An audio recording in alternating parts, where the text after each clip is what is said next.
Assalamualaikum warahmatullahi wabarakatuh. Bismillahirrahmanirrahim. Nahmaduka ya ghafuru ya syakuru. Mashalli wa sallim barik ala sayyidina maulana Muhammadin wa ala alihi wa sahbihi aswa'in nama ba'du. Ini kalau mempersiapkan ngaji kitab Kasyifatus Sajah dikarang oleh Syekh Nawawi. Syekh Nawawi itu ulama top Indonesia yang hidup di Mekah, juga meninggal di Mekah. Dulu di antara kearifan buyut-buyut kami, leluhur kami, itu kalau cerita itu enggak apa-apa kamu mondok di Mekah di sana, tapi bawa pohon yang hidup di Indonesia. Jadi artinya membawa manhaj, metode dakwah yang bisa hidup di Indonesia.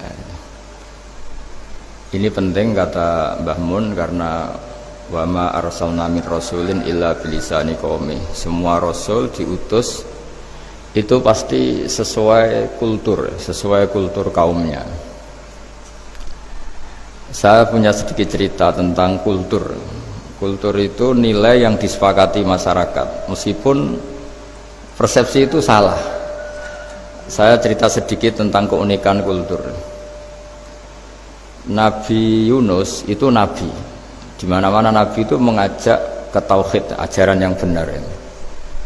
Dan dulu nabi itu nggak punya polisi, nggak punya densus, jadi nggak bisa nabi nyuruh yang nggak setuju tangkap, itu nggak bisa. Tapi punya Tuhan. Jadi kalau yang tidak percaya dakwahnya itu ancamannya azab. Dulu itu nggak ada polisi, nggak ada pengadilan, sehingga kalau ada kesalahan itu ancamannya itu akan turun apa? Azab, siksa itu. Sekarang kan kalau kita jadi pemimpin kan agak enak itu, punya keamanan, punya macam-macam lah. Singkat cerita, sudah dakwah sekian tahun itu umatnya nggak percaya kalau beliau seorang nabi, bahwa ajaran tauhid itu benar. Akhirnya cerita ini terkenal sekali, mungkin beberapa terputus ya, tapi terputus cerita ini saya ceritakan secara lengkap.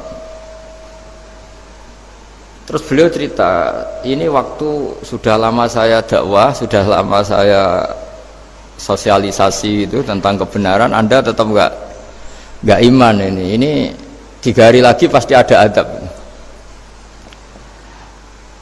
3 hari ada adab itu delalah masyarakatnya tuh kepikiran.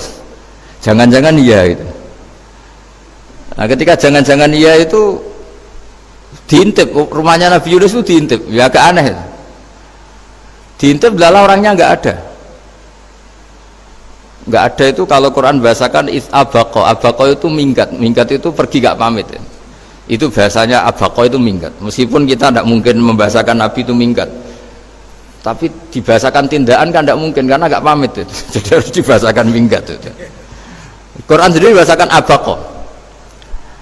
Nah, cara berpikir masyarakat gini, kalau kampung ini mau dibalik sama Allah, mau ada adab, logikanya yang tahu akan ada adab itu pasti sudah pergi. Padahal Nabi Yunus pergi ini bukan karena takut adab, mangkel.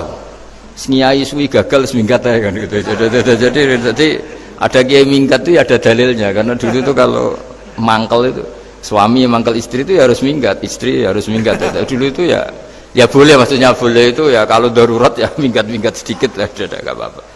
Nah, Nabi Yunus itu minggat tadi abaqo itu kalau dalam bahasa Arab pergi gak pamit ya. Kalau orang Jawa bilang minggat. Kalau itu sebenarnya saking mangkelnya, saking emosinya, beliau akhirnya meninggalkan kaumnya tanpa pamit. Tapi kaumnya itu menjadi tahu bahwa ini serius Yunus, buktinya dia agak berani di kampung, berarti mau ada adab betul itu. Dan efek positif dari teori itu, teori kultur tadi, kalau ada adab pasti dia pertama yang lari. Kayak dukun itu, kenapa kita tidak percaya dukun nomor itu? Itu kan paling yang minta nomor dulu ada SDSB itu, forecast itu kan paling salam templeknya kan 100.000, padahal dulu forecast itu berapa kalau menang? Kan miliaran ya, juta. Itu untuk kultur kita agak percaya dukun kan, ngapain ngumpulin uang 100.000 kalau dia tahu nomornya kan mendingan tombok sendiri gitu. Itu kan.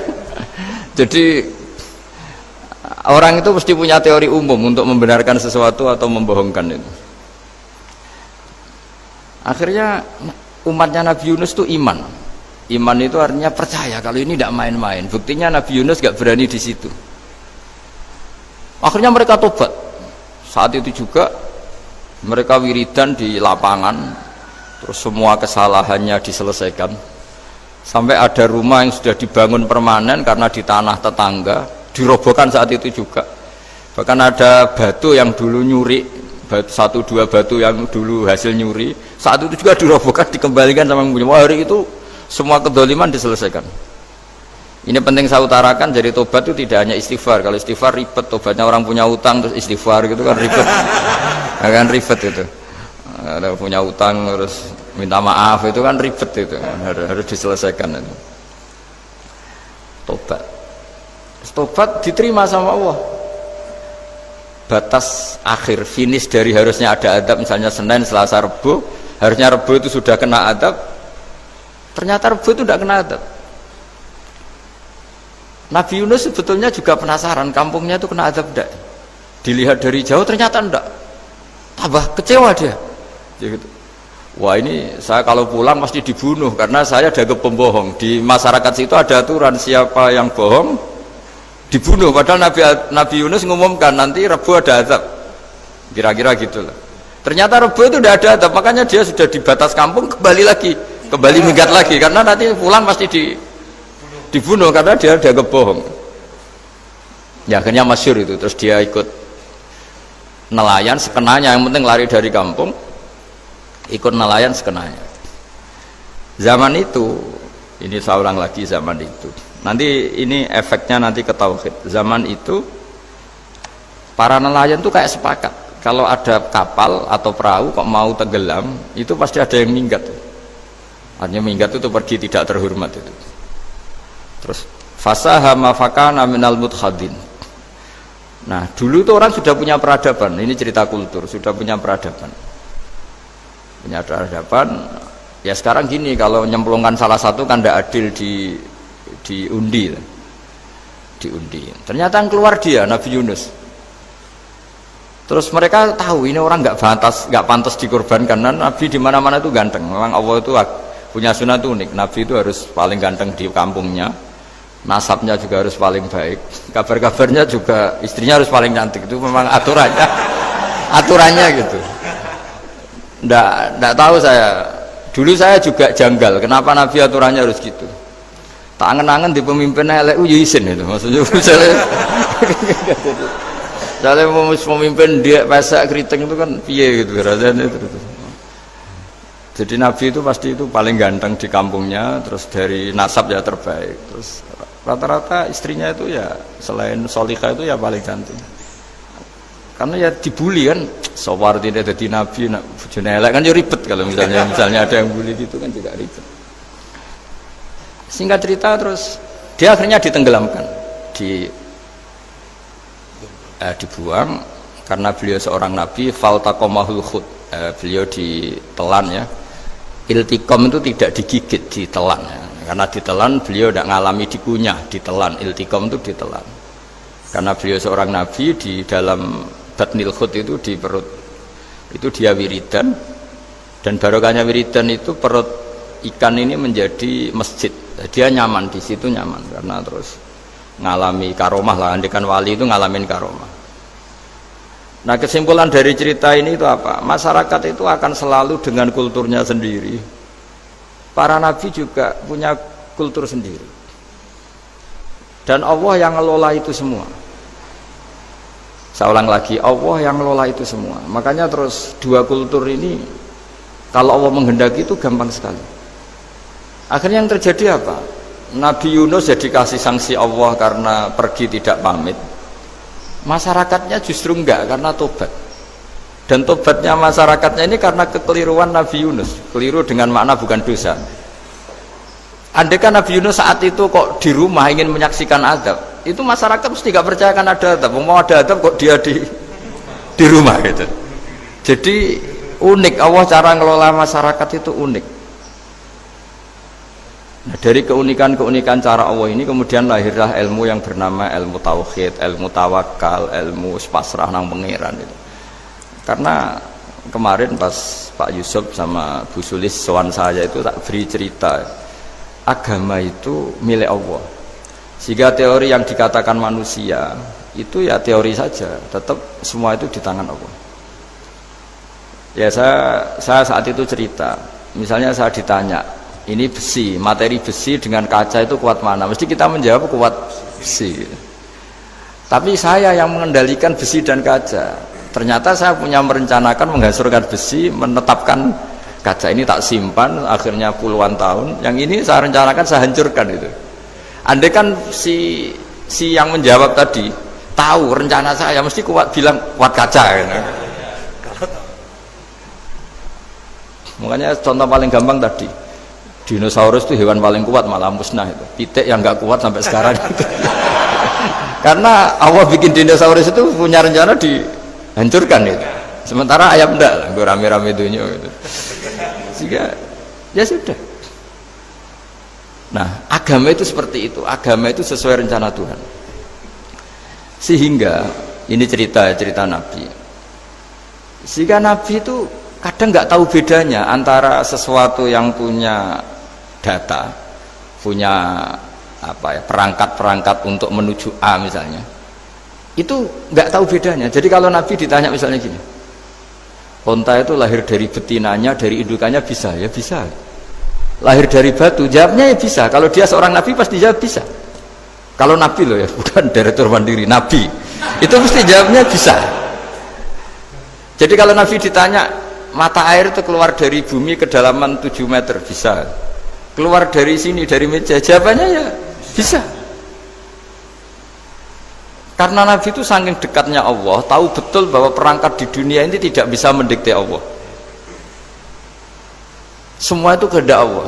Logika yang terbangun Nabi itu sebenarnya gampang ya. Kalau kita teliti itu hanya gampang, itu sesuatu yang benar itu pasti bisa dijelaskan secara gampang. Nah ini ngaji tauhid biar tidak terlalu berteori itu. Karena kalau saya cerita uang pinter jenengan. Dan saya tidak ingin pinter tentang uang. Tak beri contoh. Nah ini supaya nanti kalau sampean suatu saat meninggal ketemu mungkar nakir itu tahu cara menghadapi. Nanti tak warai tekniknya. Tak warai tekniknya. Bocorannya tadi. Makanya ada cerita agama ini baik sekali. Orang bocorkan ujian nasional itu kriminal, bisa ditangkap Pak Rosidi. Tapi agama ini pertanyaan mungkar nakir dibocorkan semua kiai, itu nggak ditangkap sama mungkar nakir. Harusnya kan rugi karena ini pertanyaan, tapi semua kiai kan sudah membocorkan. Nanti pertanyaannya di kuburan itu man rabbuka, Tuhanmu siapa, agamamu apa, itu kan sudah dibocorkan. Tapi itu nggak dianggap kriminal. Sementara kita sekolah SD, sekolah SMP bocorkan soal itu dianggap kriminal. Padahal kalau harusnya boleh. Maksudnya kalau menuruti teori itu harusnya boleh kan. Wong pertanyaan mungkar nakir saja dibocorkan kan. Ada dasarnya kan? Ya tapi kan tidak ada itu. Harusnya boleh. Tapi kan terus jadi nggak ujian kalau dibocorkan itu. Tidak ada itu. Harusnya boleh. Tapi kan terus jadi nggak ujian kalau dibocorkan. Jadi dibocorkan. Kurang apanya baiknya agama ini? Pertanyaan sepenting itu dibocorkan, dan kiai-kiai gak ditangkap sama mungkar nakir, ya ada itu aja. Saya ulang lagi ya supaya kita ingat fitrah salimah. Soal Anda modern monggo lah, tapi saya sebagai kiai akan ngajari kalian tentang fitrah salimah. Jadi kalau kamu itu benar-benar beragama, ini misalnya kertas, ini lempengan baja. Kalau kamu beragama, ya terserah jenengan. Karena bisa saja ya terserah jenengan. Karena bisa saja kertas ini arsip nasional, baja ini tak niatkan, tak luluhkan, tak hancurkan. Sehingga kalau kita ngomong ya secara materi harus ditambah ya, secara materi kuat baja ya Allah, tapi secara substansi jenengan ya terserah jenengan, monggo. Nah di sini yang mulai orang lupa itu karena selalu menjawab pasti kuat baja.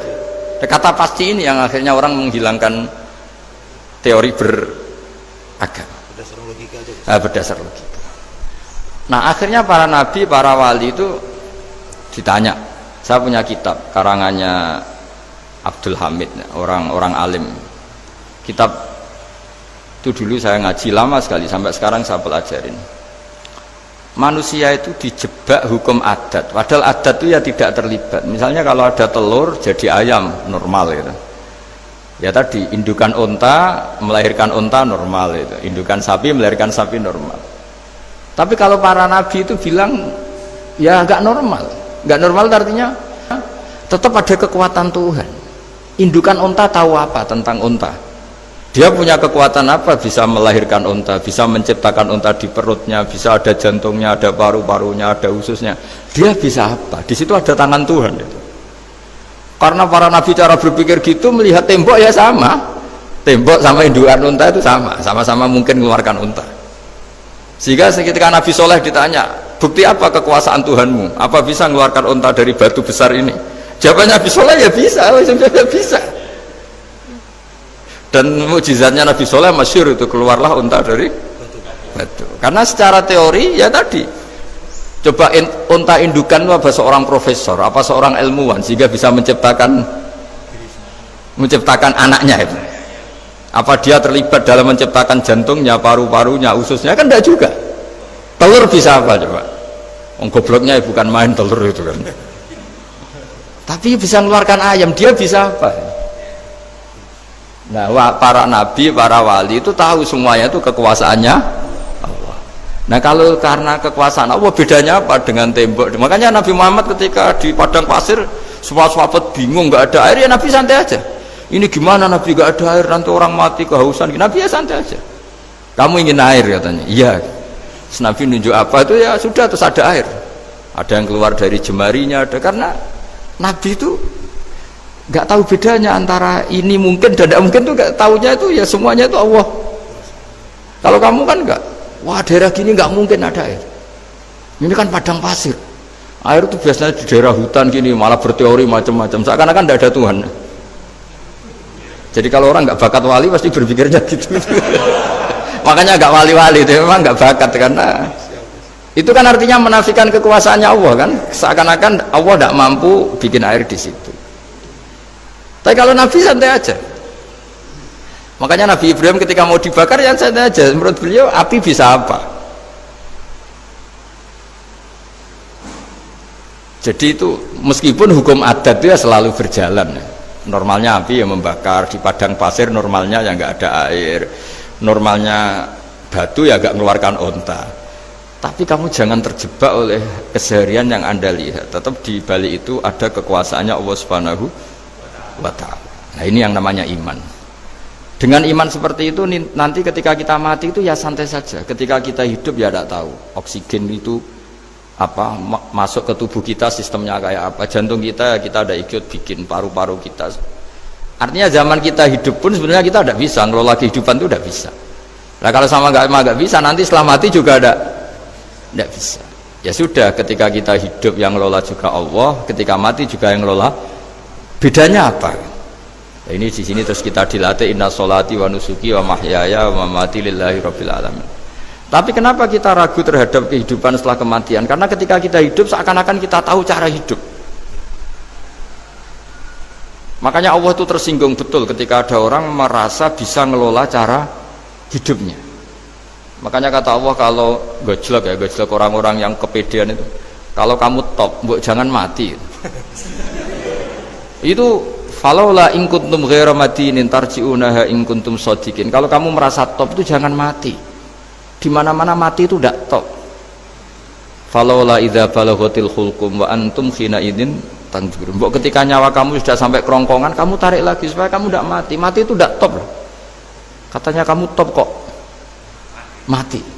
Jangan mati. Kalau top itu jangan mati, jangan miskin, jangan tua, jangan jadi jelek. Pokoknya top terus gitu. Itu digosok sama Allah. Tapi orang itu lupa bahwa nah ketika sehat begini kita seakan-akan ngelola kehidupan. Nah gara-gara merasa ngelola seakan-akan kalau mati lalu saya gimana ya kalau mati? Di kuburan ngapain? Terus ngantornya gimana? Kerjanya di mana? Ya tidak usah begitu. Nah ini di sini pentingnya tauhid. Orang dilatih berpikir al-khalqul awal. Afa'ayina bil khalqil awal. Kalau dalam bahasa Yasin disebut kul yuhyihal ladzi ansha'aha awwala marrah. Jadi agama itu orang dilatih membayangkan pertama hubungan kita dengan Allah. Misalnya manusia pertama itu siapa? Adam. Adam bisa berpikir, bisa berlogika, bisa jalan-jalan, bisa macam-macam. Tapi andaikan Anda jadi Nabi Adam, mesti melihat kekuasaannya Allah itu begitu nyata, karena saya materinya dari tanah, ternyata saya bisa berpikir. Betapa kudrohnya Allah, kekuasaan Allah, tanah yang benda mati bisa berpikir. Sekarang jadi saya. Sehingga ketemu, kira-kira Nabi Adam kalau ketemu tanah itu ya, kalau mau maksiat, wah ini tanah ini pasti komplain. Nah di sini pentingnya beragama. Sehingga ketika Rasulullah ngendikan, jika kamu memperbanyak sholat, maka tanah-tanah ini bersaksi terhadap sholat kamu. Jika kamu maksiat, juga tanah-tanah ini menjadi saksi pemberat.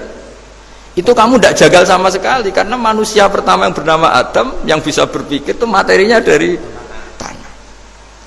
Jika kita tidak janggal ketika tanah disetatuskan bisa bersaksi.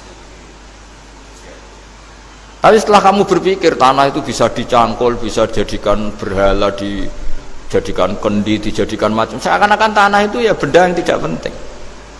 Tapi Nabi itu beda dengan kalian. Nabi tahu betul tanah ini makhluk Allah yang bisa berpikir. Sehingga Nabi ya ngetikan, kalau kamu sholat sunat atau beribadah sebaiknya jangan di tempat yang sama, biar yang menyaksikan kamu sholat itu banyak. Kita mungkin kan masa bumi bisa bersaksi, tapi andaikan Anda Nabi Adam itu tidak akan janggal seperti itu, karena dia tahu materinya dari tanah, dan ternyata jadi mata yang bisa melihat, jadi telinga yang bisa mendengar. Makanya Allah selalu mengingatkan, ingatlah al-khalqil awal, afayina bil khalqil awal. Karena khalqil awal ini yang menjadikan apa? Fitrah beragama yang baik. Sehingga ketika orang Yahudi bilang nggak mungkin Nabi Isa itu nggak anak zina, wong ibu kok tanpa bapak, anak kok hanya ada ibu tanpa bapak. Allah cara menjawab, inna masalah Isa indallahi kamatsali Adam. Jika kamu protes ada Isa karena tanpa bapak, ya protes dengan Nabi Adam, tanpa ibu tanpa bapak. Nah ini diingatkan al-khalqil awal. Makanya Yasin bilang kul yuhyihal ladzi ansha'aha awwala marrah. Awwala marrah itu kamu harus berpikir ketika hubungan kamu sendiri dengan Allah zaman sebelum ada semua. Jadi misalnya alam raya ini, bumi sebesar ini, masa suatu saat terus hilang, hancur, nggak berbekas. Ingat saja, bumi ini mulai dulu ya nggak ada. Diadakan oleh kekuatan besar yang super ada, yaitu Allah Subhanahu wa Ta'ala. Nah di sini kenapa faham-faham ateis itu hilang di dunia, meskipun ada itu karena saking mungkin kurang peradaban. Makanya guru-guru kita mulai zaman Nabi Adam sampai sekarang itu cara berpikir sederhana. Bumi ini kadung ada, di mana-mana sesuatu yang ada pasti disebabkan yang lebih ada. Kan nggak mungkin bumi yang ada kemudian penciptanya itu udah ada. Itu kan ngajak goblok bareng gitu kira-kira gitu. Sesuatu yang ada disebabkan oleh sesuatu yang tiada. Maka guru-guru kita ngajari, pertama sifat Allah itu wujud, karena ini wujud super atau kausa prima, terus kiai bilang wajibil wujud. Wajibil wujud terjemahan bebasnya ya wujud super. Karena wujudnya Allah itu yang mempengaruhi ya semua alam raya ini, dia harus di depan. Masa yang menciptakan di belakang? Makanya terus disifati qadim. Qadim itu harus lebih dulu atau awal. Makanya ketika Fir'aun ngaku Tuhan itu cara membatalkan Nabi Musa itu sederhana.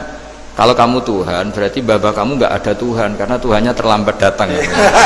Itu langsung, oh iya ya, kalau ya kan berarti babanya dia tanpa Tuhan, kan Tuhannya baru kemarin, aktenya baru diurus, itu aktenya baru diurus itu Tuhannya ini. Makanya Fir'aun itu akhirnya Nabi Musa punya pengaruh besar di kalangan punggawa Fir'aun. Karena ketika debat terbuka itu punggawanya dengar, akhirnya mereka iman sama Nabi Musa. Ini disebut wa qala rajulun mu'minun min ali fir'auna yaktumu imana. Banyak yang diam-diam ini iman karena logika Fir'aun jadi Tuhan itu nggak masuk akal. Yang benar adalah Tuhannya Nabi Musa. Nah orang-orang ini itu ya dibilang nggak loyal ya, pokoknya dia iman. Dan dia juga yang ikut rapat, besok Musa tangkap. Karena mereka sudah iman sama Musa, terus sebelum eksekusi itu datang, ini datang ke Musa. Tadi malam saya ikut rapat, keputusannya Anda ditangkap mau dibunuh, jangan lari saja dulu kan. Jadi kan nggak bisa disebut pengkhianatan, kan ini orang baik. Jadi malamnya ikut rapat, besok Musa tangkap bunuh. Iya, Nabi Musa paginya sebelum itu, Musa, saya nanti malam ikut rapat dan keputusannya Anda ditangkap dibunuh, kamu lari saja sekarang. Nah, kenapa iman? Karena logika yang dibangun Nabi Musa. Makanya ciri utama kebenaran itu bal naqdhifu bil haqqi 'alal batil fayadmaghuhu fa idza huwa zahid. Kebenaran sejati itu boleh diuji di mana saja. Dan Anda tidak usah khawatir kebenaran sejati itu kalah. Pasti menang. Kalau kebenaran itu kebenaran sejati pasti menang. Ya, di sini terus ada ulama-ulama kayak banyak lah, termasuk di Indonesia kayak Pak Quraisy kayak yang nyaman saja anak-anaknya di luar negeri karena merasa kebenaran sejati itu tidak akan kalah. Sehingga ketika ada negara yang begitu maju, saya pernah ditanya sama orang yang kuliah di Inggris, di Swiss, Gus, saya ini kan orang Indonesia tapi pengagum negara Swiss, Swedia, negara di sana itu makmur, terus tertib, bagaimana saya tetap mencintai Islam yang secara lahir itu kadang-kadang beberapa negara Islam itu kacau. Ada seorang mahasiswa tanya gitu, dia tanya cara ingat Allah, ya membela Islam kira-kira gitu. Terus saya berita, tak kasih tahu dia, ketika Anda muji negara-negara itu makmur, sejahtera, itu sebetulnya tetap utang jasa terbesar itu sama Tuhan. Pejabat bisa apa ketika Allah misalnya nggak bikin air? Negara bisa apa misalnya ketika Allah itu nggak bikin oksigen? Tetap semua ketertiban itu karena kehendak Allah. Berarti utang jasa kamu di negara manapun tetap sama Allah, bukan pada yang lain. Bahwa ada hukum sosial manusia, oke lah, kedua, ketiga, dia harus terima. Hanya dia sadar. Nah, masalahnya kita ketika di negara yang makmur gitu, pikiran kita, oh, presidennya hebat, menterinya hebat, tata sosialnya hebat. Oke, nggak apa-apa, muji manusia itu nggak apa-apa. Tapi tetap itu semua di bawah muji Allah Subhanahu wa Ta'ala. Ada air begini ciptaan Allah, ada oksigen sehat ciptaannya Allah, sehingga muji pertama itu kepada apa artinya kehebatan manusia ketika ada gempa besar, ada likuifaksi, ada macam-macam.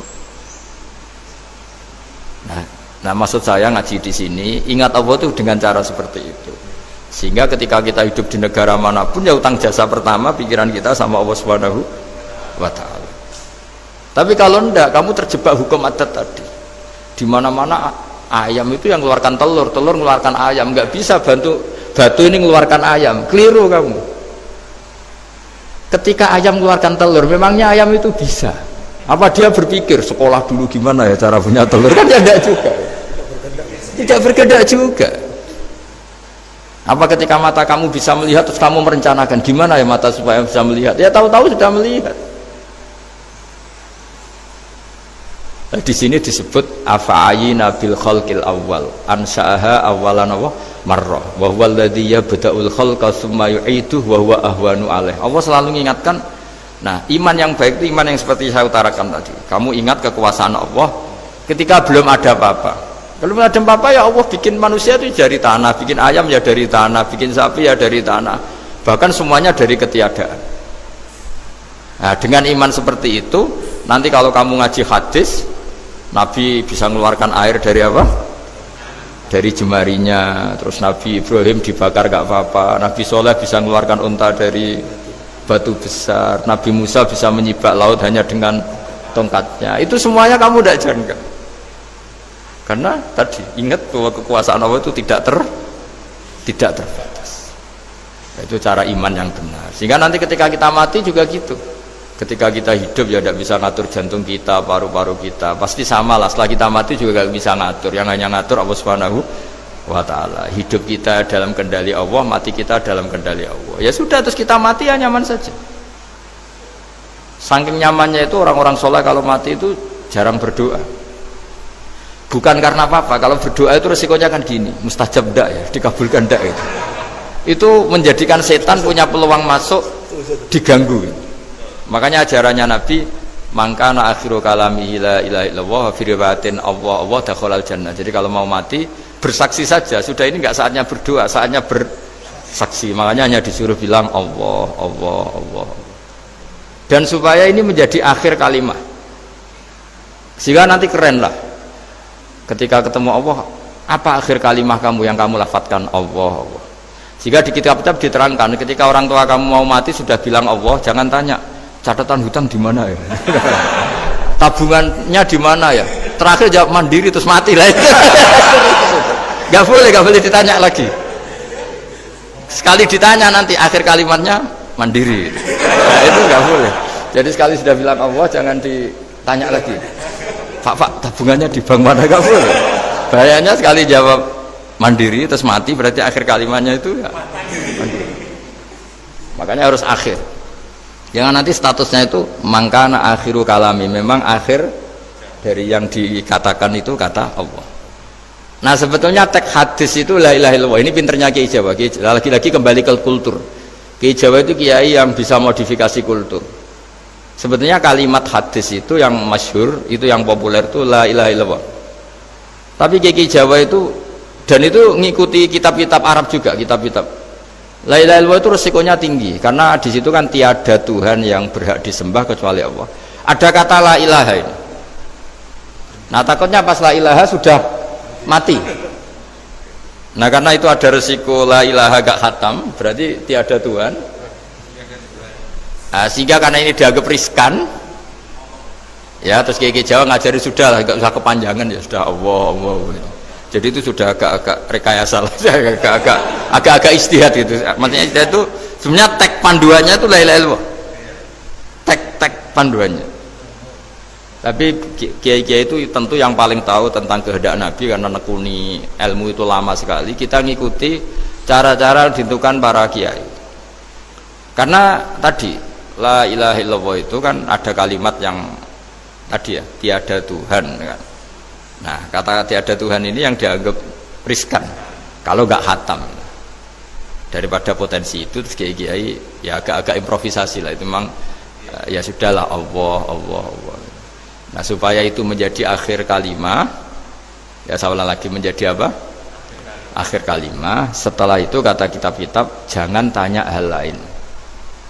Ya sekali ditanya nanti dia akan ngelafatkan hal lain itu. Ya tadi misalnya tabungannya di mana gitu kan. Misalnya sini. Nah, yang ribet kalau wong kuno itu neng laci, neng sorogan, berarti kalimat terakhirnya ya laci sorogan itu.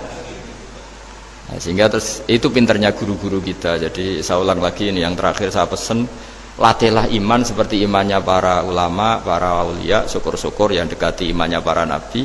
Itu cara berpikir tuh al khalqul awal.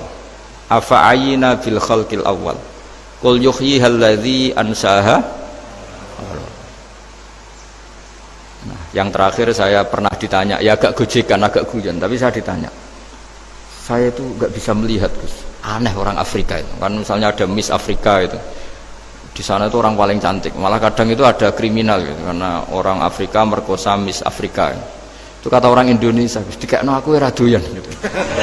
Itu kan, itu, lah ini kan secara syariat. Mungkin lelaki itu punya rasa dengan perempuan itu ya kalau berpakaian serono atau gimana secara teori. Tapi sebetulnya oke itu benar. Tapi sebetulnya ada ansaha awala bar. Orang Indonesia itu didesain gak suka orang Afrika. Orang Afrika ya didesain gak suka orang Indonesia. Sehingga orang-orang Afrika kalau melihat orang Indonesia yang paling cantik mungkin ya iskal. Wong cempeh kayak gamping gitu kok cantik. Mungkin perasaannya cowok-cowok Afrika ya gitu. Itu cantiknya di mana? Orang Indonesia kebalik kan, kalau cowok-cowok Indonesia ngelihat Miss Afrika cantiknya itu nangdi gitu. Kok sampai ada pemerkosaan tuh apa itu? Nah itu menunjukkan Allah yang maha kuasa. Allah itu mendesain gennya orang sana beda dengan kita. Ya itu bukti bahwa Allah itu nggak bisa, ya sudah semuanya itu Allah yang mendesain. Itu bukti bahwa manusia itu bisa apa di depan orang kayak Afrika kok disuruh bilang cantik, kita kan protes. Cantiknya di mana? Mungkin orang sana juga protes ke kita. Orang Jawa cempeh itu kok cantiknya dia. Itu orang-orang Indonesia kalau melihat bule cantik itu kan ketemu kan janggal. Orang-orang Jogja bule wayune nang ndi gitu. Kulitnya gitu kan ya, sama mereka juga bilang kita mungkinnya seperti itu. Itu namanya didesain ansaha awal apa marrah. Sudah memang desainnya seperti itu. Nah di sini supaya kita ingat. Nah, ingat bahwa hati juga gitu. Ketika kita cinta istri itu janggal betul kalau terjadi konflik. Tapi kalau sedang konflik itu janggal betul terjadi perdamaian. Nah, lagi mau ngangkel itu ya problem betul.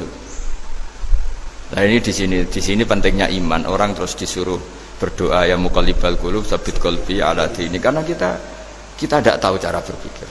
Ada perempuan cantik sering merengut, pecintanya ya banyak, dianggap pemikir serius. Tapi kalau baru gedeng namanya ya merengut, bukan pemikir. Orang senyum itu kita seneng gitu. Tapi kalau baru gak seneng, murahan guyu. Itu jadi manusia itu unik. Hanya sama, tapi cara nganalisis beda. Tinggal sedang seneng apa enggak. Lucu kan? Ada orang anteng di rumah itu kalau lagi seneng ya, oh itu anteng nggak banyak ngeluyur. Tapi baru gak seneng, seneng ngomah nganggur.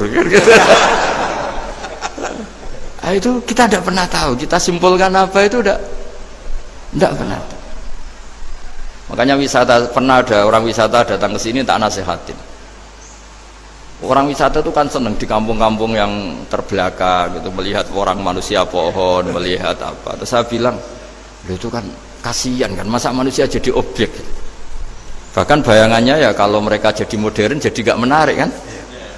Padahal kita yang orang pendidikan kan inginnya mereka terentas lah dari kultur itu. Ya itu kan gak sambung kan. Yang satu bilang unik, masyarakatnya masih unik, masih naik-naik pohon.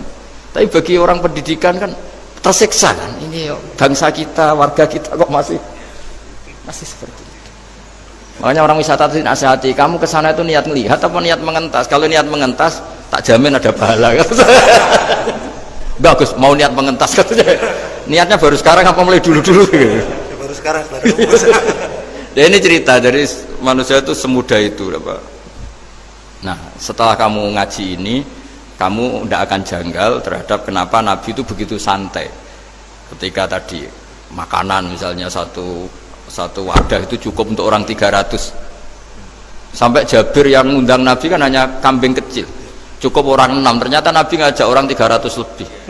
Tapi Nabi bilang ya sudah semuanya makan cukup. Kata-kata Nabi kan, zaman dulu belum ada beras, belum ada Allah itu bisa kok mengenyangkan malaikat tanpa makan gitu. Susahnya apa ngenyangkan manusianya dengan nasi sedikit itu ya Nabi ya santai aja, semuanya kenyang santai. Ya ini itu iman-iman yang sudah benar-benar awal amarah, sudah Allah tidak harus terdikte oleh nasi. Kalau nasi sedikit harus cukup orang sedikit, kalau banyak harus orang banyak. Allah tidak perlu kena aturan itu semua, tidak perlu. Misalnya ini Tuhan kata kok kamu atur itu gimana, tidak bisa. Ya Pak Bakarangkahnya ngaji ini insya Allah Anda setelah baca mukjizat keramat itu tidak istilah. Ya saya kira demikian. Assalamualaikum warahmatullahi wabarakatuh. Waalaikumsalam warahmatullahi wabarakatuh. Terima kasih sekali Gus Baha atas tausiahnya. Terinfo dari panitia ada ratusan pertanyaan Gus. Tapi ya sudah ditulis panitia 2 pertanyaan aja Gus. Wah banyak betul. 2 Gus. Baik, saya bacakan langsung 2 atau satu Gus? Langsung 2 aja. Baik, pertanyaan pertama dari Pak Andi, perwakilan dari Blora Gus. Perkembangan sekarang ini banyak penceramah yang muncul, namun terkadang terjadi perbedaan pendapat di antara mereka, sehingga umat yang baru belajar agama seperti kaum milenial menjadi bingung harus mengikuti pendapat ulama yang mana. Bagaimana menyikapi hal tersebut Gus? Pertanyaan pertama. Pertanyaan kedua dari area Solo Gus, dari Ahmadi Nugroho. Bagaimana cara kita berbakti kepada orang tua yang sudah meninggal, di mana semasa hidup orang tua kita pernah meninggalkan sholat? Pernah meninggalkan sholat? Kalau sering itu. Pertanyaannya, apa yang harus dan sebaiknya kita lakukan sebagai anak Gus? Bagus. Yang ngaji di sini itu banyak ya, mulai yang nekuni bisnis apa saja lah, termasuk yang di Grab ya, termasuk Pak Polisi kadang yang ngaji terus ya nggak apa-apa. Dan semua saya itu termasuk kiai yang nggak pati suka ada pertanyaan, bukan karena apa-apa ya, makanya tak batasi dua. Karena pertanyaan itu biasanya itu dipikir dari rumah, terus tema yang pokok itu gak pati di rumah, no, sementing kok iso takok. Iya, sehingga itu ya. Ini lama-lama yang janda tanya, caranya dapat jodoh kan ribet nanti itu. Makanya ya, tapi ya senang saya ada pertanyaan ya senang. Cuma kenapa saya tidak membuka terbuka karena tema kita kan kiai ya, kiai itu kayak dokter, tahu misalnya saya tadi tema itu supaya orang itu tauhidnya kokoh dengan karena zaman akhir itu yang paling mengkhawatirkan itu apa? Tauhid gitu. Tapi kalau tanya ini diberi hak, itu orang kan sudah punya pikiran sendiri mau ditanyakan, padahal itu subjektivitas dia. Sehingga tanya ya sudah sekadar. Tapi ya nggak apa-apa, tetap saya senang. Cuma nggak boleh banyak-banyak. Dua itu sudah kebanyakan. Yang kedua tak jawab serius. Ketika kita punya orang tua yang punya hutang, itu yang dibahas Nabi itu hutang dulu. Itu karena hak adami. Hak adami itu tuntutan. Jadi kalau dalam kitab fikih itu ada istilah haqqullah mabniun alal musamahah wa haqqul adami mabniun alal musyahah. Jadi kalau hak Allah itu Allah lebih rileks. Karena Allah itu tidak butuh disembah, tidak butuh dipuja-puja. Allah sudah terlalu besar. Al-Qayyum sudah besar sendiri. Sehingga Allah itu mudah, ngabaikan haknya itu mudah. Tapi kalau hak adami, bawaan manusia itu kalau hartanya dibawa orang itu ingat terus. Sehingga harus diselesaikan. Maka Nabi kalau mau mensolatkan jenazah tanya punya utang enggak. Tapi kalau orang itu misalnya apa ya, enggak sholat atau apa itu Nabi masih ringan. Yang ditanyakan imannya. Bukan berarti kita nyepelekan sholat enggak, tapi memang agama ini yang diprioritaskan itu hak adami. Sholat itu super penting, bukan penting lagi super penting. Makanya pertanyaan tadi tak teruskan dulu. Anak cucunya itu prioritas itu mikir utang dulu. Karena ini yang hak adami gitu ya. Nah setelah utang itu selesai baru dipikirkan menurut sebagian ulama anak ini boleh mengkodoi sholat yang ditinggalkan orang tuanya atau dikafaroi, misalnya per sholat nilainya sekian terus dibayarkan ke fakir miskin. Nah, tapi pertanyaan seperti ini sepertinya mengganggu itu begini, takutnya jadi masif. Jadi masif itu gini, berhubung ada solusinya. Ini yang tanya orang mana tadi itu? Solo, ini orang Solo ini harus dikasih tahu. Berhubung ada solusinya, jangan-jangan kita yang kaya. Misalnya Pak Yusuf atau Bu Sulis kaya, nak punya tabungan, nak saya ada usah sholat ya, nanti gampang. Karena persolatnya kan nilainya hanya sekian gitu. Umur saya kan paling tinggal berapa, itu cukup berapa? Iya cukup untuk mengganti, itu kan ribet. Makanya solusi itu ya kadang tidak baik karena nanti dipakai saya naik dewi. Makanya dulu itu terkenal ada guyonan seorang kiai ditanya, ini guyonan nyata, Pak Kiai katanya Kiai itu orang suci tapi kadang-kadang kok maksiat juga. Si Kiai ini jawabnya ngawur sekali, justru yang boleh maksiat tuh Kiai, kamu nggak boleh. Terus kenapa Pak Kiai? Dia tahu caranya tobat, kamu nggak tahu. Kacau. Jadi yang melanggar hukum itu kan yang pakar hukum, tahu itu, tahu ilmunya, cara melanggar tapi nggak bisa dipidanakan. Punya penghapusnya, ya punya penghapusnya, itu kan ribet kan. Artinya gini ya, yang orang Solo tadi, kalau kadung terjadi orang tua kita tidak sholat, saya ulang, kalau kadung terjadi orang tua kita tidak sholat atau pernah meninggalkan sholat, kita sebagai kiai itu punya cara supaya yang untung tuh fakir miskin. Misalnya kita fatwa dikasih fidyah atau fida atau apa, tapi ini bukan cara yang jadi solusi karena takutnya nanti jadi gerakan masif tadi, gerakan tidak usah sholat diganti ya, itu kan ceribet. Jadi tapi kalau sampai ingin berbuat baik sama orang tua yang nggak pernah sholat, saran saya satu, hak adaminya selesaikan dulu, karena memang dalam syariat Islam nomor satu itu hak. Masyhur itu kan ketika ada jenazah Nabi itu gak tanya orang itu sholat gak, dan tanyakan punya utang gak gitu. Sehingga kalau di kampung-kampung di mana-mana kalau ngelepas jenazah kan kalau ada hak adami diambil alih keluarga supaya mayit ini ketemu Allah tanpa ada hak adami kan gitu, semuanya kan ya kan yang diselesaikan kan hak adami dulu, utang piutang itu tadi. Ya gitu ya, jadi tidak semua solusi itu baik karena takutnya tadi apa? Jadi gerakan tadi. Makanya kita jadi kiai sering bingung gitu karena mau gak fatwa itu ada yang tanya, mau fatwa takutnya tadi Misalnya kita kan paling umurnya tinggal berapa, dihitung saja per sholat, terus bilang ke anaknya, nak saya tidak usah sholat, nanti ini aja bayarkan, kan jadi ribet. Nah, yang pertanyaan pertama tadi tentang apa? Yang bedanya itu penceramah-penceramah. Menceramah. Itu agak provokatif. Beda itu ada dua, beda karena bodoh, nah, itu memang harus kita tinggalkan. Yang beda karena bodoh. Ada beda karena rumus ilmu, itu harus kita hormati. Saya punya sekian bukti beda ya kalau karena bodoh tentu kita tinggalkan. Tapi kalau karena rumus ilmu yang beda, misalnya gini, saya kiai yang lama di kota, saya kan lama kerja di Jogja. Mungkin perasaannya orang kota itu kalau ketemu tetangga, misalnya saya kiai, udahlah kalau ketemu tetangga itu gak usah tanya.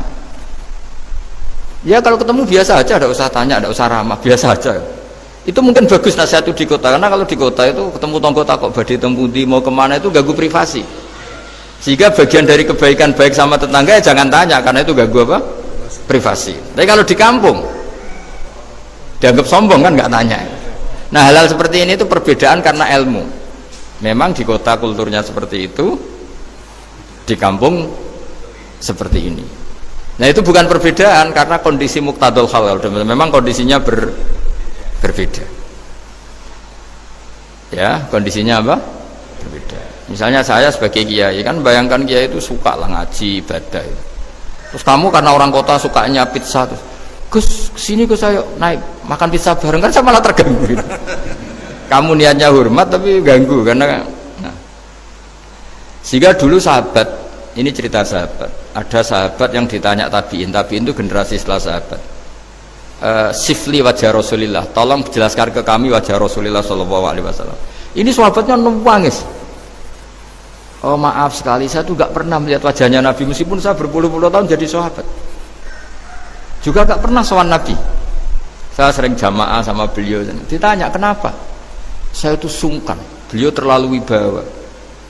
Jadi bentuk penghormatan sahabat ini kepada Nabi justru gak berani melihat wajahnya. Dan bukti penghormatan pada Nabi, dia gak pernah sowan. Nabi itu punya anak, punya istri, punya cucu. Kalau sowan itu ganggu. Jika dia cara berpikir, ya itu bentuk hormatnya. Ya itu ya sah saja dia cara berpikir ditakdir begitu. Tapi ada beberapa sahabat yang justru saking cintanya sering melihat wajah Nabi, sering sowan Nabi. Itu haknya dia cara berpikir begitu. Nah kira-kira seperti itu. Jadi perbedaan itu ada dua, ada yang karena bodoh, itu tidak kita ikuti. Tapi ada perbedaan karena pengetahuan. Ya kalau karena pengetahuan harus kita ikuti, karena memang itu, ya itu kan urusan sudut pandang. Dulu ketika Mekah dikuasai Sayyidina Umar, setelah Fathu Mekah dan Umar sudah kuat betul, itu banyak sahabat yang dulunya orang Mekah, itu sama Umar disuratin, cobalah kembali ke Mekah. Di Mekah itu kamu sholat di Masjid Haram sebagaimana 1000 sholat. Sekarang Mekah aman milik kamu, silahkan kembali ke Mekah. Tapi jawabnya sahabat itu nggak mau. Paling di Mekah hanya dapat pahala 1000 sholat. Tapi kalau mengislamkan orang di daerah-daerah pedalaman itu dakbul ambiya. Ciri khas Nabi itu yang membenarkan orang itu, bukan di satu tempat. Terus sampai nambahi surat ini, wa alam anal ardo lam tuqaddis ahad, dan bumi itu tidak bisa loh mensucikan orang. Abu Lahab itu orang Mekah, Abu Jahal orang Mekah, tapi tetap begitu. Akhirnya jenis ini berpikir, ya sudah agak di Mekah nggak apa-apa. Andai kan Mekah itu bisa mensucikan orang, nggak ada Abu Jahal, nggak ada Abu Lahab. Akhirnya para sahabat nggak kembali ke Mekah, tapi berkelana ke Syria, ke Sam. Akhirnya ada Islam di mana-mana. Tapi ada juga yang Mekah itu kota suci, harus diisi orang-orang suci supaya yang brengsek-brengsek nggak di sana. Ya sudah, cara berpikir begitu. Nah ini cerita ya. Jadi sudah, kalau perbedaan karena ilmu, ya sudah memang karena ilmu. Nah itu nggak apa-apa. Nah kalau sampean tanya, lalu bedanya apa Gus? Yang beda karena ilmu, karena ya lihat saja, kalau dia orang pinter bacanya banyak, berarti bedanya karena ilmu. Tapi kalau nggak pinter kok berbeda, ya berarti karena tidak tahu. Ya kira-kira. Jadi nggak mungkin aslu hadhil asya nggak dari Allah, itu nggak mungkin, tetap dari zat yang satu. Kemudian tentu ini bukan nisbatul walad ilal walid, anak ke bapak tentu ndak, tapi nisbatul khaliq sama makhluk. Tapi apapun itu pasti satu. Sehingga Imam Amudi akhirnya masuk surga lewat jalur itu, tidak usah lewat pertanyaan man rabbuka wa man nubuka. Kelasnya disuruh ngajar malaikat. Saya punya rencana jadi pengajar malaikat nanti itu kan. Jadi orang-orang kudus yang dapat barokahnya Raden Asnawi nanti jangan mau kalau ditanya man rabbuka wa man nubuka. Kelasnya itu harus apa? Jadi gurunya malaikat. Karena bapak kita Nabi Adam itu keren. Nabi Adam itu adalah orang yang disuruh Allah dipresentasikan, dibanggakan Allah di depan para malaikat. Ketika ada malaikat yang agak hasut, tapi itu tidak malaikat papan atas, malaikat yang kebanyakan. Itu kan agak terima Nabi Adam jadi apa? Khalifah. Sampai malaikat ini usul ataj'alu fiha mayufsidu fiha wasfikut. Makanya kalau saya protes sama malaikat itu malaikat yang ini, bukan Jibril sama Israel. Kalau protes Israel bahaya ya. Bisa dihabisin. Saya pernah ditanya seorang kiai, Gus, dengan gojlok malaikat kok berani? Ya karena malaikat yang jenis ini pernah gojlok Nabi siapa? Adam. Nggak percaya kalau Nabi Adam itu layak mimpin, sampai protes ataj'alu fiha mayufsidu fiha wasfikut. Tapi apa yang terjadi? Allah mengajarkan satu ilmu di Nabi Adam, kemudian disuruh meresentasikan. Qala ya Adamu ambihum bi asma'ihim. Adam, coba kamu presentasikan ilmu kamu. Lah Nabi Adam fasih mempresentasikan ilmu, kata Allah, kamu bisa nggak sepinter Nabi Adam? Nggak bisa ya Allah. Makanya sudah saya bilang ini alamu malah. Saya lebih tahu siapa yang layak mimpin. Jadi layak mimpin itu pertama harus kuwatul ilm. Ilmunya itu harus kuat. Nanti saya akan cerita hubungannya Raden Asnawi dengan Syekh Nawawi. Apa itu hubungan teman, apa murid guru, itu memang masih jadi polemik sampai sekarang. Kalau saya ya keyakinan saling istifadal. Ini bahasa netral, tidak murid guru tapi saling apa? Istifadal. Kata Syekh Nawawi dalam tafsir Munir itu, ilmu itu nomor satu. Sehingga beliau setiap ada ayat fa inna husbawahi humul ghalibun, beliau pasti menafsiri bil hujjah wal barohin la bis saulah. Saya masih ingat betul takbirnya, memang saya hafalkan. Tapi bukan untuk modal pidato, bukan modal sebagai wong alim. Kalau pidato gampang, pidato itu semua orang bisa. Kalau jadi orang alim itu tidak gampang. Lebih susah lagi wong alim berpidato itu kalau nggak pernah mbah saya tidak mau. Karena memang saya terkenal nggak suka pidato. Satu memang nggak bisa, nomor dua tidak ingin, nomor tiga ya rugi. Karena pidato itu nasib-nasiban nih. Kalau nasib baik kamu tidak paham itu, wah Gus ilmunya tinggi sehingga kita tidak paham itu kalau nasib baik. Kalau nasibnya ada baik, nak ngendikan bulat sama itu tepat-tepatan. Dan Syekh Nawawi itu benar, Raden Asnawi juga benar, semua guru-guru kita benar. Karena agama ini sebetulnya bukan masalah negara, tapi masalah logika yang sehat. Uni Soviet itu pernah mengkooptasi Uzbek, Ceknya, Tajikistan. Itu 100 tahun, orang dipaksa ateis. Tapi orang-orang Uzbek, saya sering ketemu lama Uzbek, kadang ketemu di Korea, kadang di Malaysia. Orang-orang Uzbek itu punya basement di bawah tanah. Kemudian di bawah tanah ini mereka ngajarkan tauhid. Ngajarkannya ya gampang. Misalnya ini sesuatu yang ada, iya ini. Ini ada penciptanya enggak? Ya ada. Siapa? Tukang katanya. Yang penting itu enggak ada logika bahwa sesuatu yang ada disebabkan oleh ketiadaan. Lah orang komunis, orang ateis itu orang yang mengatakan alam ini didahului oleh nihilisme, oleh adamiyah.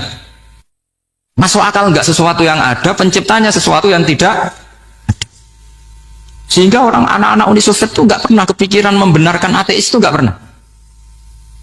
Bareng Uni Soviet ada itu Glasnost Perestroika itu kemudian hancur, semuanya langsung menjadi negara Islam, termasuk Uzbek, Tajikistan, karena diajari ilmu. Bahwa ilmu itu yang enggak pernah kalah oleh negara. Sehingga saking pedenya Rasulullah SAW ketika Sulhul Hudaybiyah, ini agak jelimet, tapi gampang dicerna. Sulhul Hudaybiyah itu satu perjanjian yang semuanya merugikan Rasulullah. Yaitu kalau orang kafir masuk Islam disuruh kembalikan ke kafir, karena kafir itu bagi mereka habitat. Islam itu hal yang baru. Tapi kalau orang Islam menjadi kafir, nggak boleh kembali Islam, berarti kembali ke habitat. Semua perjanjian itu merugikan.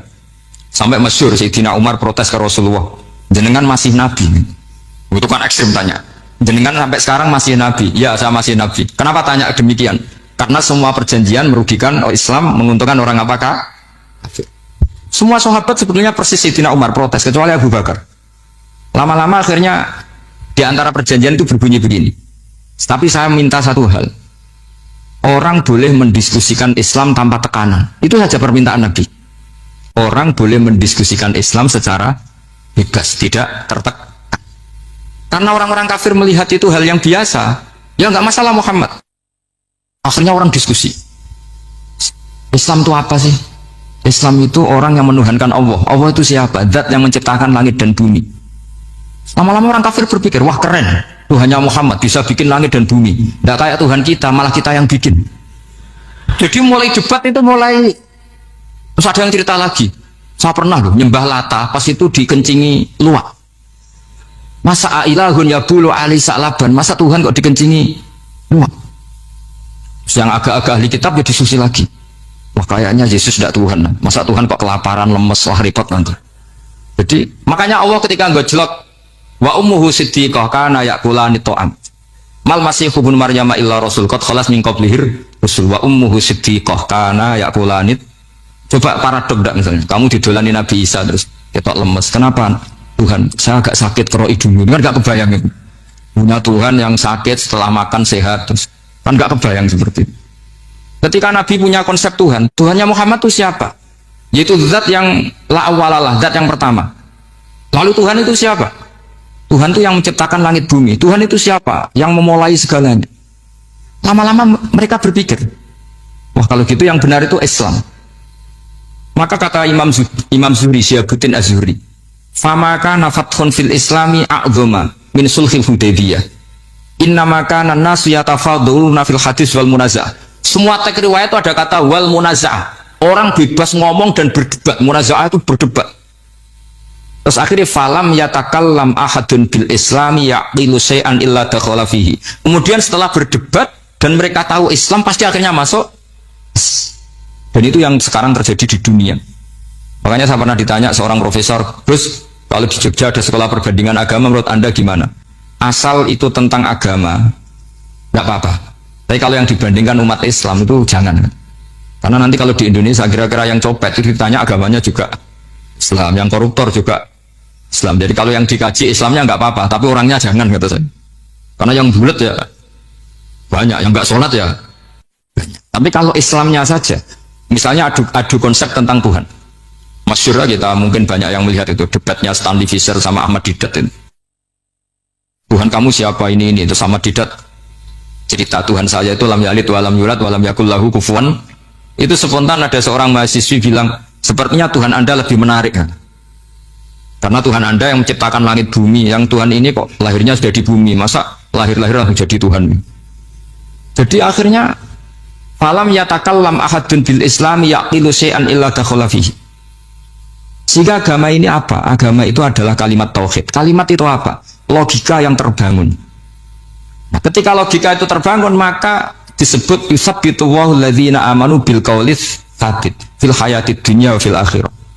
Allah itu akan menetapkan satu kaul, satu presentasi ilmiah atau satu kesimpulan ilmiah. Yang kesimpulan itu nyata benarnya. Dan ini akan nyata terus baik di kehidupan dunia maupun kehidupan apa? Seperti Allah sebagai Tuhan. Itu akan nyata terus. Di dunia Allah ya Tuhan, nanti di akhirat juga Tuhan. Tapi Tuhan selain Allah, maka menjadi Tuhan ini nunggu ada yang menuhankan. Misalnya Fir'aun itu jadi Tuhan karena ada yang menuhankan. Sekali dia mati, dia sudah aset wisata, bukan Tuhan lagi. Makanya gejolokannya orang ulama Arab, kalau ketemu ulama Mesir, kalau gejolokan itu lucu. Orang Arab, ada Abu Jahal, Abu Lahab, penggawaan musir Nabi ini. Itu gejolokannya ulama Mesir. Kata ulama Arab, kamu gayanya benci Fir'aun, tapi rezeki kamu dari wisata melihat Fir'aun. Itu gejolokan. Gejolokannya ulama Arab sama ulama Mesir. Sehingga agama ini mengajarkan apa? Satu kalimat. Makanya kamu harus belajar mantek. Dulu Raden Asnawi ya pengajar mantek. Dulu buyut saya di sini Mbah Fauzan, abahnya Mbah Pah itu, mbahnya itu juga pengajar mantek. Karena di antara yang diceritakan Allah itu wa ja'alaha kalimatam baqiyatan fi aqibih. Tugas utama Nabi Ibrahim adalah menjadikan satu logika. Kalimat itu logika. Itu menjadi logika yang abadi. Baqiyah itu abadi. Fi aqibih, di anak turunnya Nabi Ibrahim. Misalnya begini, saya beri contoh ya. Misalnya saya mengatakan teh ini hitam, itu menjadi kalimah karena diucapkan, tapi tidak menunjuk hakikat karena tehnya berwarna apa? Kuning. Sehingga Quran kalau menyalahkan orang kafir itu ngendikannya kaburas kalimatan takhruju min afwahihim. Omongannya orang kafir itu menjadi kalimat karena diucapkan dari mulutnya. Kenapa menjadi kalimat? Karena diucapkan tapi tidak menunjuk hakikat. Seperti orang mengatakan 2 ditambah 2 itu 10. Itu kalimat, tapi kalimat yang salah karena tidak menunjuk hakikat. Seperti orang kafir mengatakan Tuhan itu 3. Itu kalimat karena diucapkan tapi tidak menunjuk hakikat. Tapi ketika seseorang mengatakan Allah itu Tuhan, Tuhan itu satu, itu disebut kalimatu haqqin 'alaiha nahya wa 'alaiha namut. Memiliki tahlilannya wa 'alaiha apa wa biha. Wa 'alaiha apa wa biha. Wa 'alaiha ya ada yang tahlilan wa biha. Itu enggak tahu sanadnya dari mana, pokoknya ada yang wa 'alaiha, ada yang biha. Kenapa dikatakan kalimat tauhid? Karena kalimat yang dari kesimpulan berpikir. Dan agama ini dibawa Nabi Ibrahim itu untuk membawa kalimat tauhid. Ciri utama kalimat tadi, kamu yakin seyakin-yakinnya bahwa nisbatul snaini wassalasah wal arba'ah ila ma la nihayatalaha itu kanisbatis snaini ilal wahid, yaitu semuanya far'un minal asli. Aslinya adalah wahid. Sehingga di kitab, saya pernah ngaji Mbah Mun, namanya kitab Al-Husunul Hamidiyah. Itu dikarang oleh ulama-ulama sekarang, itu diajarkan di MGS. Ini mbah-mbahnya Gus Akil, pendirinya madrasah MGS. Itu ada gambarnya di situ. Di situ ada gambar piramida, ada gambar hewan, ada gambar pohon. Kata yang ngarang, gambar sedetail ini, sejelimet ini dimulai dari nuqtah wahidah, tetap dimulai dari satu titik, dan ini disebut nuqtatil wujud. Jadi bahwa orang kudus sebanyak ini tetap dimulai dari satu orang, yaitu Adam. Adam dimulai dari ketiadaan. Lalu siapa al-mujid? Pewujudnya siapa? Hanya Allah Subhanahu wa ta'ala. Sehingga ulama-ulama termasuk Syekh Nawawi itu paling suka ngendikan semua makna Quran dikumpulkan di Fatihah, Fatihah dikumpulkan di Bismillah, Bismillah dikumpulkan di ba, karena di ba itu ada titik nukdotil wujud, yaitu disingkat bi kana makana wa bi yakunu ma yakun. Karena saya, kata Allah, semuanya akan ada, dan karena saya yang nggak ada, semuanya suatu saat ada. Disebut nukdotil wujud. Nah, kita meyakini kalau Allah satu itu seyakin-yakinnya, karena nggak mungkin angka nggak dimulai dari angka satu. Begitu juga gambar seapapun jilumete. Misalnya sampean gambar zaman saya kecil, gambar paling favorit itu apa, kambing bertarung. Itu gambarnya kan susah, daripada gambar kambing bertarung susah terus bikin kotak saja tembok. Nah, bertanya gurunya, gambarnya mana? Di belakang tembok, Bu. Ini itu dulu saya diwarai anak-anak nakal. Berarti semua satu gambar itu disuruh gambar harimau, yang satu disuruh gambar kambing bentrok, yang satu disuruh gambar matahari, semuanya kotak semua. Ini itu, Bu, gambarnya di belakang apa? Tembok. Maka nggak kelihatan kan. Jadi gurunya kalah cerdas. Dan guru itu sebenarnya nggak pernah menang, karena murid itu lebih pinter. Itu teman saya dulu kalau ngaji itu, kalau tes itu ngerpek baca, gurunya marah, kamu tes kok baca? Enggak ngerpek, Bu, ini belajar di kelas. Katanya belajar kapan saja, di mana saja. Jadi apa ya, orang itu kadang yang salah itu lebih masuk akal kadang-kadang ini. Saya teruskan ya supaya ini dapat barokahnya Raden apa? Asnan. Saya mohon sekali ya, kalimat haqqin itu harus kamu jaga. Caranya jaga ya tadi. Kalau kamu tidak bisa ilmu mantek, misalnya al-alam mutaghayyir wa kullu mutaghayyir hadis la budda min muhdits, itu kan jelimetan. Pakai saja teori umum bahwa gambar apapun jelimetnya itu dimulai dari satu titik. Karena nggak bisa, nggak dimulai dari satu titik. Maka alam apapun jumlahnya nggak terhingga, tetap dimulai dari al-wahidul qahar, yaitu satu titik. Yaitu dalam konteks tauhid tentu itu Allah Subhanahu wa ta'ala. Sehingga Nabi Ibrahim itu orang paling sukses bikin waja'alaha kalimatam baqiyatan fi aqibi. Terus Nabi Muhammad begitu, sahabat gitu, sampai kita sekarang diajari ilmu mantek. Ilmu mantek itu logika yang nggak terbantahkan. Karena mau tidak mau, kata Imam Syafi'i, fa innal uqula muttarratun ila qabulil haq, karena akal akan dipaksa menerima kebenaran. Dan itu yang terjadi di Uni Soviet. Dikooptasi 100 tahun untuk berfaham ateis, dilawan oleh ilmu, tetap menanamkan ilmu tauhid, ilmu mantek. Ketika Uni Soviet secara politik runtuh, semuanya menjadi muslim, termasuk negara-negara yang dulu dikooptasi. Maka kamu tidak usah kecil hati di Indonesia, mau apapun rusaknya negara ini, asal kita cara bertauhid benar, insya Allah tetap meninggal husnul khotimah. Karena sudah janjinya Allah, yusabbitu walladzina amanu bil qaulits tsabit. Sing jelas itu nomor satu tuh al qaulits tsabit. Memang itu logika yang masuk akal. Jadi jangan kira semua orang ditanya amar bukan, ndak. Banyak ulama yang nggak ditanya, masyhur itu dalam cerita keramat-keramat. Ada guru tauhid ngajarin tauhid. Setelah ditanya mungkar nakir, Imam Malik datang. Kamu nanya ini, man rabbuka man nabiyuka, kamu tahu ini guru Umul Barohin yang tukang ngaji tauhid. Guru tauhid kok ditanya apa? Tauhid. Malaikatnya nggak jadi tanya.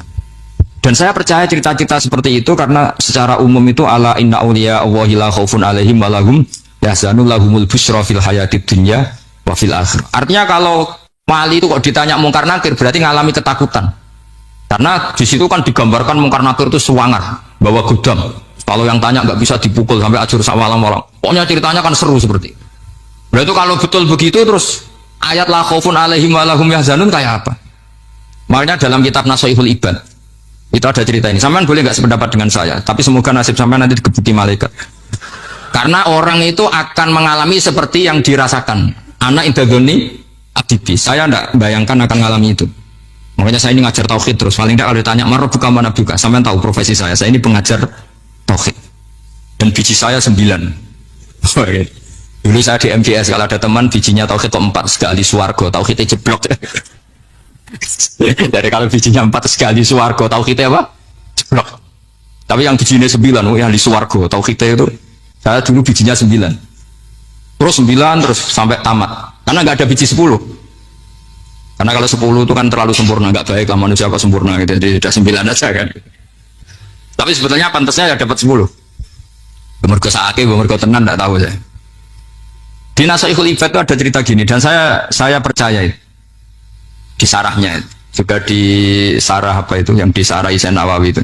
Pokoknya saya kalau ingat Raden Asnawi pasti ingat Sen Nawawi. Saya tidak memastikan apa murid guru apa saling istifadah, yang jelas itu teman dekat, teman fil ilm. Sayyidina Ali itu pernah minta kasaf sama Allah. Saya percaya tidak semua orang alami marabbuka ditanya itu. Ya Allah, saya minta kasaf itu ngerti alam gaib. Ingin tahu Umar. Jadi diam-diam Sayyidina Ali itu ya mangkal sama Sayyidina. Wong kok kerasingon. Agar wong kok tahu disentak. Jajal wani nyentak malaikat Torah itu kata Sayyidina. Jadi dia minta kasaf karena kenangannya dia melihat Umar itu semua orang pernah disentak sama Sayyidina Umar itu. Sayyidina Ali minta kasaf, ya Allah saya ingin melihat Umar menghadapi mungkar nakir. Masih garangkah apa enggak? Itu udah itu tidak minta kasaf. Pas kasaf beliau bangun dari kubur duduk. Dilihat sama Sayyidina Ali ini ngalami kasaf. Sama ndak usah tanya. Enggak wali kok tanya. Ya sudah pokoknya percaya aja. Akhirnya malaikat mungkar nakir datang. Itu di situ digambarkan matanya itu kalkidril muhalla kayak apa itu panci yang dibakar. Wah, so seru. Suwang Sayyidina Ali. Hari ini kamu akan takut gitu. Tapi ternyata enggak. Umar bangkit disentak orang tua itu. Kamu tahu menghadapi siapa? Yang sopan. Sontak. Kaget malaikatnya karena enggak pernah ngalami disentak. Mungkin itu pertama. Kaget. Memangnya kamu siapa? Saya ini teman kekasih Tuhanmu. Saya yang diandalkan temannya sebenarnya bukan dia. Ana sohibu habibillah. Saya ini temannya kekasihnya Allah. Jadi dia mengandalkan temannya sebetulnya bukan mengandalkan dirinya. Oh kamu temannya Nabi Muhammad? Iya saya Umar temannya Nabi Muhammad. Kamu harus hormat sama temannya kekasih kamu. Terus semua lagi itu. Akhirnya matur Allah. Ya Allah, apakah prosedur seperti ini bisa dinego? Sama Allah. Oh iya katanya. Kamu kalau menghadapi kekasih saya jangan seperti itu katanya. Semenjak itu beliau sopan santun dua mungkar nakir itu. Jadi ini berita gembira. Jadi sebetulnya itu enggak. Tapi kita ini kan enggak punya nyali nyentak mungkar nakir. Semoga dengan gelar kita doktor tafsir, doktor tauhid gitu. Atau paling enggak guru kudsiyah tauhid gitu. Atau siswa terbaik dalam materi tauhid. Itu harus kamu bawa status. Jadi sehingga nanti ini saya ranking 1 tauhid masa masih ditanya marabbuka waman nabi. Dan itu menurut saya sah. Sama nggak usah protes takbirin di, susah usah takbiran. Pokoknya takbirnya adalah wali-wali itu la khaufun alaihim walahum. Yes, mereka tidak akan mengalami ketakutan baik kehidupan dunia maupun kehidupan akhir. Bahkan para malaikat itu mengatakan ke wali-wali nahnu auliyaukum fil hayatid dunya wa fil akhir. Kita ini teman kamu, saudara kamu, mitra kamu. Masa mitra kok nurui itu kan nggak fair. Dan menurut saya paling efektif itu apa? Kamu harus punya rumus tauhid kayak Imam Amudi menemukan Tuhan. Imam Amudi itu menemukan Allah itu lewat ilmu matematika. Dan itu Allah saking senengnya disuruh ngajari para malaikat. Wa ya malaikati isma'u. Kamu harus mendengar. Ini orang alim saya yang ahli matematika. Tapi justru itu ngerti bahwa asal usul alam itu minal wahidil qahar. Dari zat yang satu. Akhirnya Imam Amudi mulai ngajar tuh. nisbatusna ini wassalah sawal arba'a ila mana nihayatalah iku kabeh iku far'ul wa. Akhirnya malaikat mantuk-mantuk. Nah, iman seperti itu akan setingkat keyakinannya dan keakurasiannya sama dengan imannya para malaikat. Makanya Nabi ngendikan tu baliman amana bi walam yaroni. Sebagian riwayat disebut sab amarat. Nabi ngendikan sampai 7 kali. Benar-benar keren orang yang tidak melihat saya kemudian iman kepada apa yang bisa menemukan itu. Hanya misalnya contoh paling gampang ya yang dialami para ulama. Ya saya ulang lagi yang dialami para ulama ketika menemukan ilmu ya yang menjadikan mereka mahabbah Rasulullah Shallallahu Alaihi Wasallam. Nabi itu paling suka itu sholat. Nabi itu paling senang sama sholat. Wa qurratu aini fi sholat. Terus beliau ngendikan as-sholatu imaduddin. Terus beliau kalau muji sholat itu sundul langit. Sampai beliau kalau banyak masalah itu bilang ke Bilal, arifna ya Bilal, saya kasih istirahat. Itu maknanya mau sholat. Semuanya sholat. Pertanyaannya adalah, apakah mungkin seorang raja yang ambisi jadi raja, kemudian yang dikampanyakan adalah orang supaya sholat? Tentu kalau Nabi seorang raja, beliau akan kampanye gimana? Narik upeti kayak apa, narik pajak kayak apa, biar Nabi kaya. Enggak. Nabi itu paling tersiksa kalau orang tidak sholat, tersiksa kalau orang tidak sujud. Loh, kalau beliau seorang raja, ngapain mempopulerkan sholat? Maka makna sholat imaduddin adalah sholat itu tiang agama. Maknanya tiang agama, kamu akan tahu betul kalau dia seorang nabi. Karena apa? Yang diajarkan adalah sholat. Coba untungnya apa bagi Nabi Muhammad ketika umat Islam sholat? Kan tidak ada untungnya sama sekali. Ya clear ya. Jadi nah, terus sekarang masalah nasa mansuh ini kan clear tentang mukaddimah apa ilmu apa tafsir. Nasa mansuh itu kelihatan datar, tapi itu urgen sekali. Karena agama sebagai aturan ya atau solusi mau tidak mau kan bersentuhan dengan hukum sosial yang tidak akidah. Saya tadi sudah matur Pak Aris.